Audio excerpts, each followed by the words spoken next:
চাওক এইবাৰ নিৰ্বাচনটো ইয়াত খুব কমপ্লিকেটেড একো বিষয় নাই ইয়াতে কাৰণ এতিয়া কেন্দ্ৰীয়ত NDA চৰকাৰ ৰাজ্যত বিজেপি নেতৃত্বত NDA চৰকাৰ কাউন্সিলতো আমি বিজেপি UPPL GSP একেলগে আমি চৰকাৰ কৰি আছোঁ আৰু 3টা বছৰত BTR অঞ্চলৰ ৰাইজৰ মাজত এটা পৰিৱৰ্তনৰ এটা চিন্তা যে পৰিৱৰ্তনটো যে কৰিব বিচাৰিলে হ'ব পাৰে তেনেকুৱা এটা বিশ্বাস মানুহৰ মাজত আহিছে যি কমিউনিটিবিলাকে সমন্বয়ৰ এটা প্ৰক্ৰিয়াত তেখেতসকল অহা নাছিলে সেই কমিউনিটিবিলাকো এতিয়া আগুৱাই আহিছে যে BTRত আমাৰ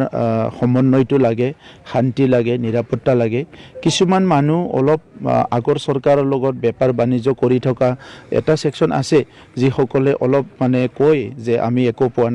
নাই otherwise public in general people in general সকলো কনভিন্স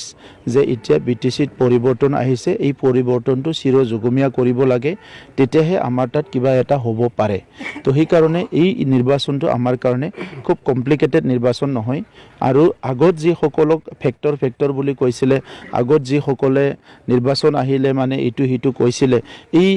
এলিমেন্টবিলাক বা তেনেকুৱা বস্তুবিলাক এতিয়া সব সাইড হৈ গ'ল ৰাস্তাটো একদম ক্লিয়াৰ আমাৰ খালি আমি ক্যান্ডিডেট ডিক্লেয়াৰ কৰিব লাগে ফিল্ডত নামিব লাগে ভোট দিব লাগে এইখিনি আৰু UPPL ক্যান্ডিডেটটো কিটা দিব আৰু নামটো এতিয়া আপোনাৰ নামও আহিছে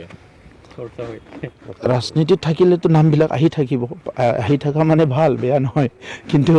সিদ্ধান্তটো আমি ল'ম কেইদিনমান পিছতে সিদ্ধান্তটো আৰু কি ইলেকশ্যনটোতো চেম্বলে খেলিব এলায়েন্সে খেলিব কেণ্ডিডেটজন আৰু দৰাজন আৰু আমি কোনোবা এজন হ'ব আৰু নাই দৰাটো মই নহয় ড্ৰেছটো বগা পিন্ধিছোঁ যদিও মই দৰা নহয় আমি দেখিবলৈ পাম আপুনি MP হ'ব ছাৰ MP মোৰ ভাগ্যত কি লিখা আছে মই নাজানো কিন্তু এতিয়াই MP হোৱা মোৰ তাত লিখা নাই চাগে এনেকুৱা মোৰ লাগিছে